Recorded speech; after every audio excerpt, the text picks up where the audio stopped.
Hello, brothers, sisters, and friends. Welcome to the You Are the Current Resident podcast. This is the official podcast of the National Association of Letter Carriers, the union that represents 280,000 active and retired city letter carriers employed by the United States Postal Service. I'm Ed Morgan, and sitting next to me is our national president, Brian Renfroe. Hey, Brian, how are you? Doing great, Eddie.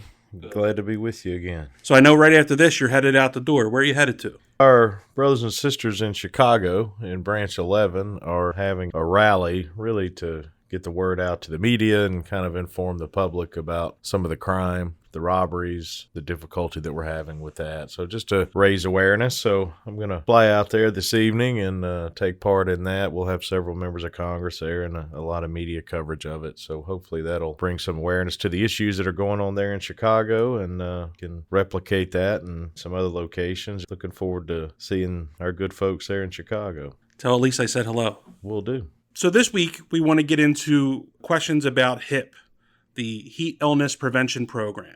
Let's just get started. Here's some questions I came up with. If we don't answer the questions that I should have asked, that I missed, you can always reach out to our Ask the Mailbag segment at social@nalc.org.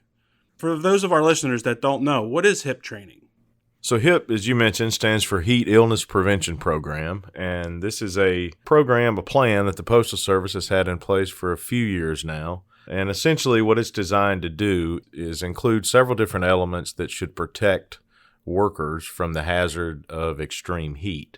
The plan that's in place, that the things that are there, are a piece of that plan, are certainly important, but there are things, in our view, that are missing, and we may get into a little more of that as we move through this. But just on a basic level, I think it's pretty evident, it's actually scientific fact that the temperatures go up every year. So the hazard that in the majority of the country we face every summer, that letter carriers face in terms of working in the extreme heat, as it continues to grow, there's a diligence that's required in order for us to be safe. And this is the program that the Postal Service, through a lot of different areas, working with the Occupational Safety and Health Administration, OSHA, which is part of the Department of Labor, and, dealing with us directly over the years, has been a result, and it's a program that's in place right now.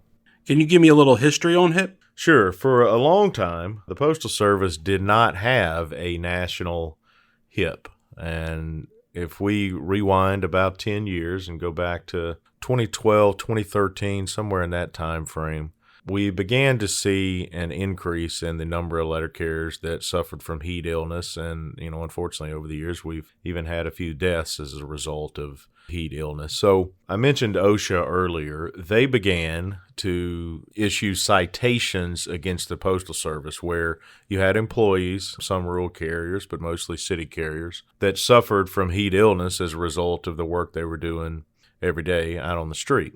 And the Postal Service, in some of those cases, did not take what OSHA viewed, and certainly NALC viewed. Management, mostly at the local level, did not take the appropriate steps that they should have to protect those employees from the hazards of extreme heat. So there's a process internally where OSHA brings citations. They have a litigation process where OSHA attorneys essentially prosecute these citations against the Postal Service in front of what's called an administrative law judge. And OSHA has a number of those. We call them ALJs. The first one that they prosecuted that we were pretty deeply involved in was out of Independence, Missouri. And there was a settlement reached in that case that the Postal Service would come up with a plan that would apply to Independence. Because this affects, of course, our wages, hours, and working conditions, Article 19 of our collective bargaining agreement gives the union the right to negotiate over such things. So in order for them to design that plan, they had to negotiate it with us. Back then, I was the director of city delivery, and I, along with my counterpart at the time at the Postal Service, we did negotiate a plan for Independence, Missouri that just applied to that installation because that was what OSHA told us to do. So over the years after that, there have been a number of other instances of OSHA filing citations, and they decided back, I think around 2018, rather than issue citations and try to, quote, prosecute each of these cases individually, that OSHA would group them together, and their goal was to pushed the Postal Service into a place where they had to develop a national heat illness prevention program. Without kind of nerding out and going in depth on all of the litigation that took place that we were involved in with our attorneys, I testified in a lot of those proceedings. OSHA was not successful. However, the Postal Service did decide, I think just based on the fact that this had been a recurring issue, obviously a lot of conversation and pressure from us and collective bargaining and other areas, that they would develop a national HIPP to protect employees. We worked with them. You could say in some sense that it's a negotiated agreement. There are pieces to that include things like training at the beginning, which is very important. There are other pieces of information that has to be posted in different places, but the education piece is really most important. So that's a little bit of a brief history of how we arrived at the current HIPP. But as I mentioned earlier, there are elements that really are accepted by experts in this field broadly that are missing from the plan, and we continue to this day to work to incorporate those, be it through OSHA, working with the folks over at the Department of Labor. This is something I've spoken to the Secretary of Labor about, and just recently, had a conversation with her about this. And ultimately, our goal is to achieve a plan that is comprehensive, that indeed protects our members from the hazards of excessive heat. So what was the Postal Service supposed to do with this training this year? Yeah, so as I mentioned, a key element is actually an entire section in the plan, and if you want to read the HIPP itself, you can go to our website, NALC.org, go to the Safety and Health page, and you'll see a plethora of information there that Manny Peralta, our Director of Safety and Health, has put together on not just excessive heat, but all types of extreme weather. But in particular, this plan is there. An entire section is devoted to training and education. So every year, by April 1st, every city carrier and manager is supposed to be trained on the elements of this HIPP. This is crucial, not just because, of course, people need to know about the plan itself and whose responsibilities are what, all of that type stuff, but it's also important for on an individual basis for our members to understand the symptoms, to understand the warning signs and the things that they can look for if they're out there working in excessive heat. Because what we've seen in a lot of cases where we have folks that suffer from heat illness is it's the type of illness that often before you understand or realize that you are becoming ill, it's too late. You're already past the point of mitigation, let's call it, where if you were to recognize those signs, you can take breaks, you can get into a shaded area, an air-conditioned area, obviously drinking water. I mean, kind of common sense things, but the body doesn't always feel it unless you're aware of what those signs are. So that education piece is very important, not just for the plan in general, but also for the individual, just to understand what they should look for and if they begin to feel a certain way, the steps they should take to protect themselves. So shockingly, it seems that the USPS didn't give this training or even falsified giving the training. Do you want to get into that at all? Yeah, so we began this summer, as I'm sure a lot of you that are listening, just becoming aware of folks, either as you mentioned, not receiving the training, or in some cases where maybe some in a particular work location did and others didn't, and then also going in and looking at our training records and indicating that people had the training that did not. Because that information is really anecdotal, you hear it from several locations, but it's a really big country. We began to gather this information. Each of our national business agents, they've got a list of all the work locations for city carriers within their regions, and they're currently working with the branches to just indicate whether the training was done, yes, was it not done, no, or in the instance I described, if it was partially done, and put all that together so we can have that here at headquarters, give us a clear picture of, and then go compare that with the folks over the Postal Service to what their records show. I suspect there'll be a pretty large discrepancy there, and if indeed that turns out to be the case, we'll know the scope of it, and we'll be in a better position to address it. I will say that they are aware at headquarters, the Postal Service is, that this is an issue. I think us being able to demonstrate to them how widespread the issue is will definitely put us in a position and them give them a better understanding of what action we need to take to correct it. not just now, this year, but, as we look forward to 2024. And I think if we're able to continue to gather this information, sit down with them, that the training will look a lot different come next spring. And ultimately, that's what we want to achieve, is for our members to be trained on this, for managers to be trained on this, and so they're in a better position to actually follow the plan and ultimately protect our members from excessive heat. You sort of answered us partially, but what are our options after we do this thorough fact-finding? Yeah, there's a number of things. I mean, the first is obviously just conversations with the Postal Service over there, letting them know. I suspect that they will be willing to address this at the highest levels.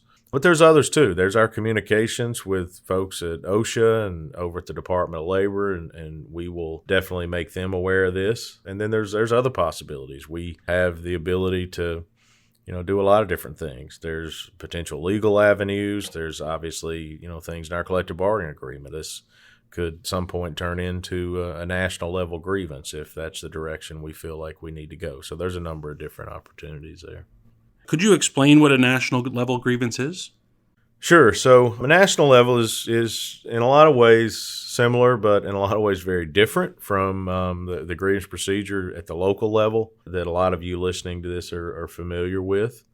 They typically fall into one of two categories. Category number one is what we call interpretive issues. So those are grievances that often arise out in the field where it involves an issue of interpretation of what language in the contract means. Then there is also the possibility of national grievances sometime arise from a process that through Article 19, where the Postal Service will propose changes or the creation of handbooks and manuals that affect our wages, hours, and working conditions. And then that Article 19 of our agreement essentially says if anything that they do affects wages, hours, and working conditions, it's a subject of collective bargaining for us. So there's a process in our collective bargaining agreement where they have to notify us of proposed changes. There's a time period for us to review and discuss them, and then we can appeal them to national arbitration. That's kind of sometimes referred to as a national grievance. Then there's just simply violations that are just contractual in nature that have a very, very broad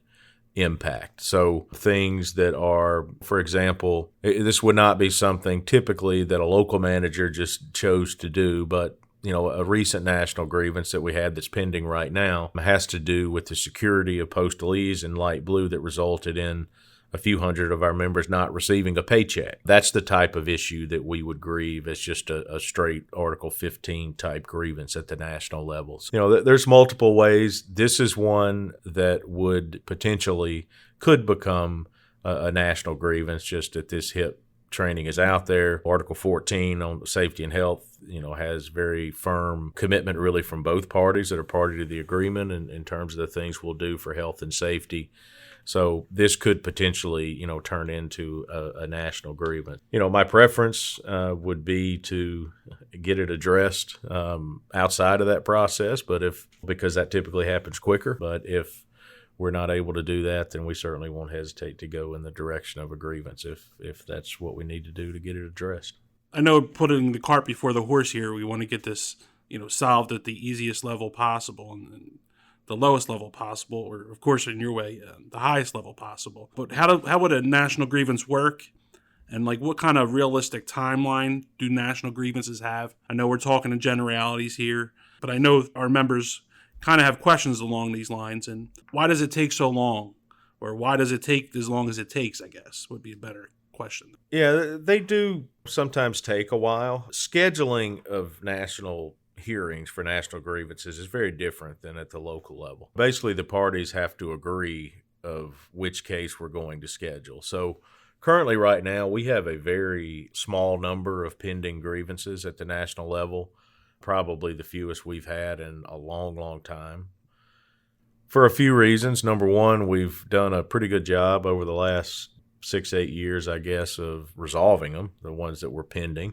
We did have a few that came up as a result of the 2019 agreement. Anytime you have a new collective bargaining agreement, the possibility for those interpretive issues is there. We were able to work through each of those and resolve those.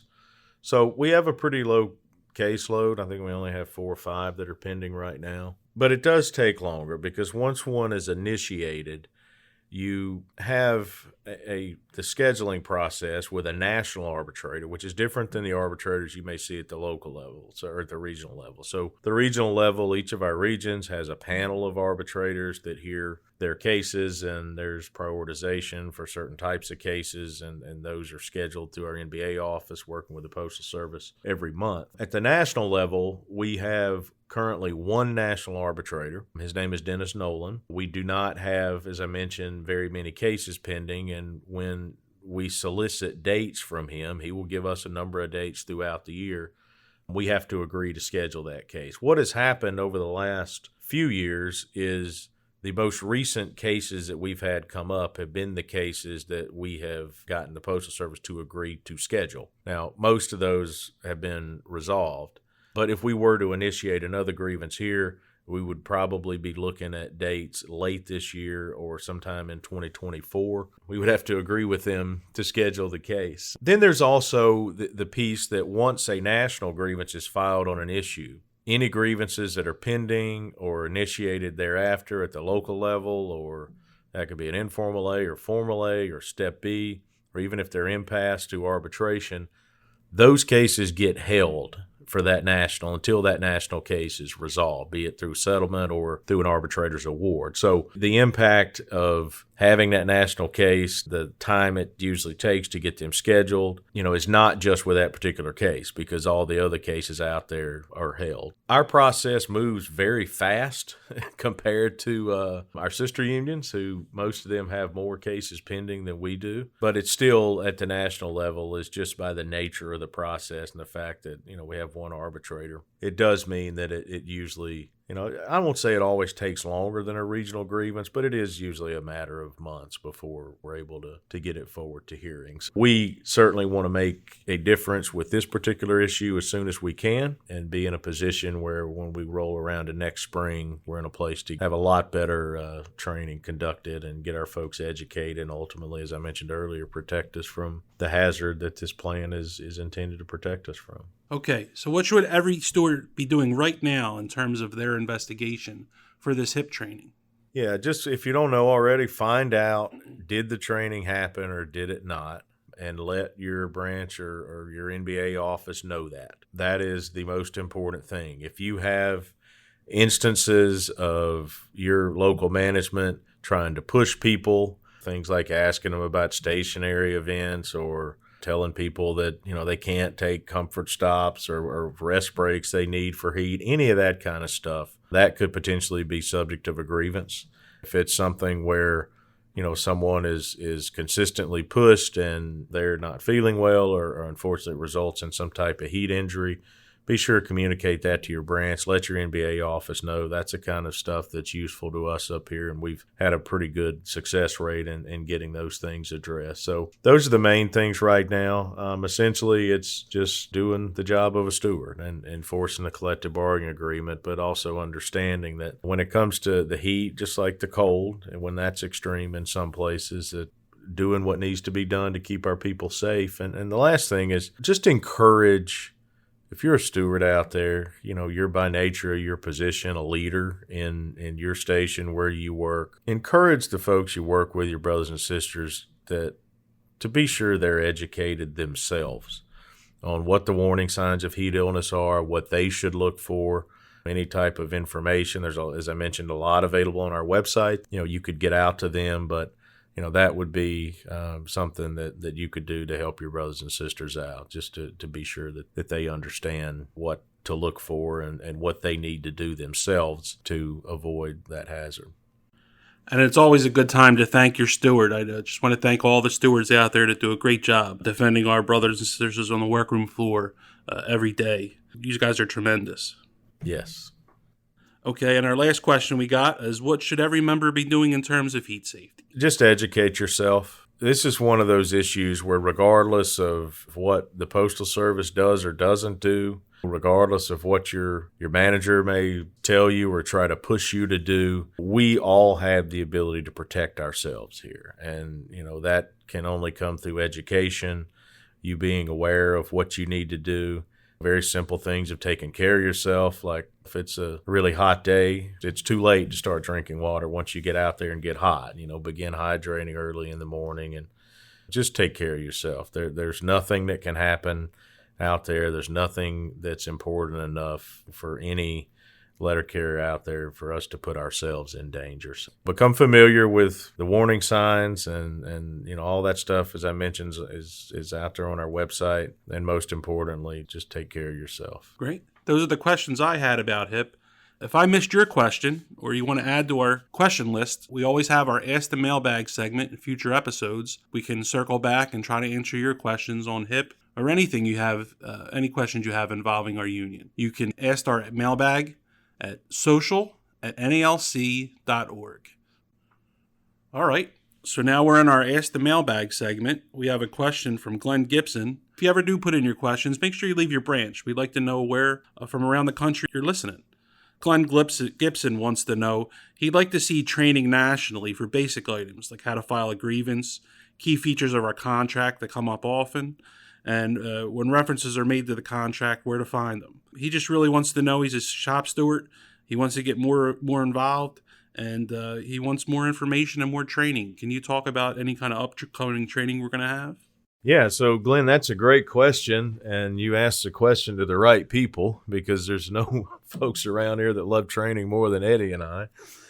I'm really excited about this. So we are working really hard, a number of our headquarters officers and staffers here and more of our folks out in the field that are working with us on expanding the type of training that we create and offer from the headquarters level in 2024. That includes traditional training that we do in a classroom setting, something similar to those of you out there that may have attended your NBA holding their regional training, or your branch may potentially do some training there. But to increase the number of things that we offer from headquarters level, and I think the place to start is exactly where you started, and that is with steward training. That's basic on the grievance procedure and as well as all the other duties of a shop steward. So this could expand into all sorts of areas. And our eventual goal is to offer training for every person that's out there, that's an activist, that wants to be involved in whatever area that is. If that's as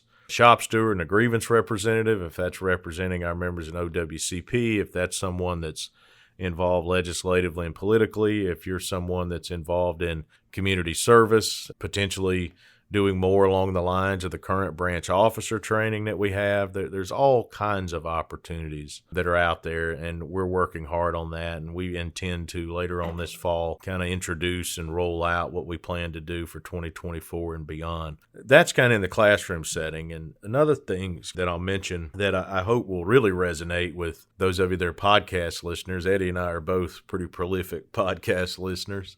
If you're involved in social media, is to supplement all this in-person training. We are also in the process of developing online kind of web-based things that people can do on their own through e-learning, expanding the things that we make available through our members-only portal. So all of that stuff will all be part of this kind of rollout and the package we're talking about for next year. So we're excited about taking advantage of every opportunity we have to give.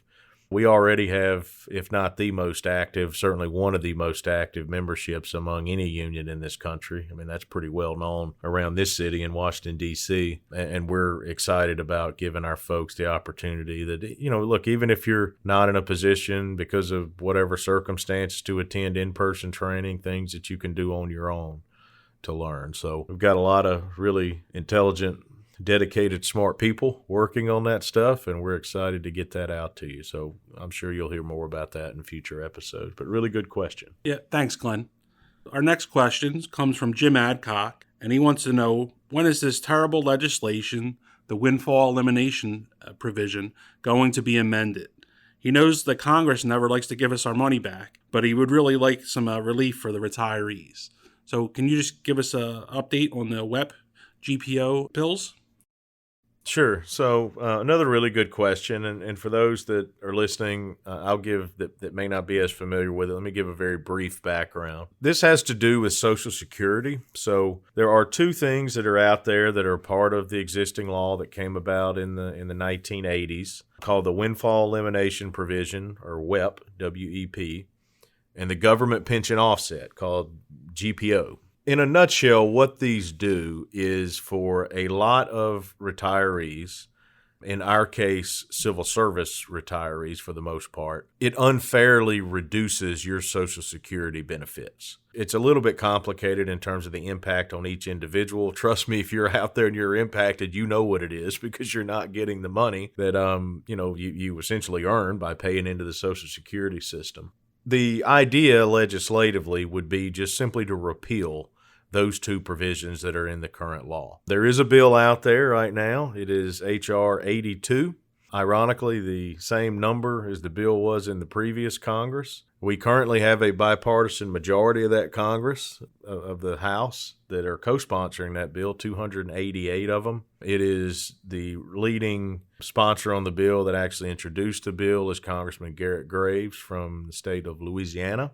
This was his first time leading it. Previously, a great friend to letter carriers, Rodney Davis, a former congressman from Illinois, a Republican, had led this bill for us for the last several Congresses. Unfortunately, because of a change in districts, he lost in a primary, so he's no longer here. But Congressman Graves has been excellent. We do have a lot of co-sponsors. I encourage you to check out our website and go to congress.gov. If your member of Congress is not a co-sponsor of H.R. 82, it's called the Social Security Fairness Act. Ask them to co-sponsor it. But I think it's important to point out and just be realistic about where we are in this particular Congress. The chances of passing this legislation in this House of Representatives, with the current leadership in the House of Representatives, I won't say it's impossible, but it certainly is challenging. This is a piece of legislation that affects not just postal retirees, but just millions of people around the country. In some cases, if folks worked and have a local or state retirement, it could also be impacted. So while the prospects of getting it through this House in 2023, 2024 definitely have challenges, I would also remind you, if you think of the postal reform bill that we passed, was signed into law last year, that's a piece of legislation that over a 10 to 12 year period we worked on in every single Congress. And while it can be frustrating to work on it and get co-sponsors and build support, if you go back to, let's say, 2010, 2011, those of you that were involved legislatively and politically then, if you talked about pre-funding, people would look at you like you were nuts. They had no idea what you were talking about. Because of the work that we did, and by we, I mean all of our members, certainly our people here in Washington, D.C., just as importantly, if not more importantly, the work that our members have done with our members of Congress at the local level, educating your friends and family, the media. As we worked every Congress on different pieces of legislation to repeal that pre-funding, though we were not successful until the Congress that was sworn in January of 2021, we raised that education level in every single Congress to the point where an election went a certain way in 2020.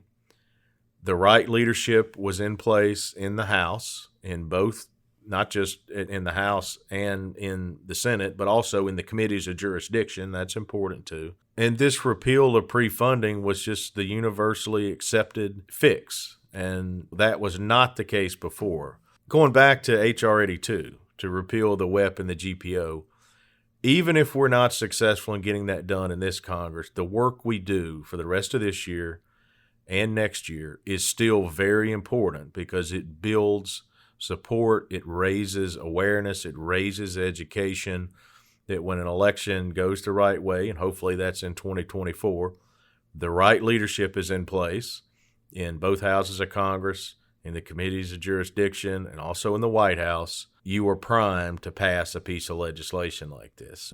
That was a long answer to a short question, But I think that's important, that it takes all of us, and we'll continue to lobby here in D.C. And based on the fact that we've already got 288 co-sponsors, I feel certain that our folks out in the field, our state associations, our letter care congressional liaisons in every district will keep working hard to educate our members and grow that number of co-sponsors. Great. Thank you. All right, Brian, that's going to end the show for this week. As always, I want to thank you for your time. And I just want to thank all our listeners. Thank you for listening to this episode of You Are the Current Resident, a podcast. Please subscribe to the podcast so that you don't miss an episode. And please share the podcast with our NALC brothers and sisters. We do have our Ask the Mailbag segment. If you want a question asked and answered, submit your questions to social@nalc.org. You can follow the NALC on social media on Facebook, Twitter, Instagram, and Threads. You can find links to our accounts in the episode description. And you can follow President Renfroe on Twitter at Brian Renfroe19. Thank you again for listening. May your steward be by your side and your union have your back. Thanks.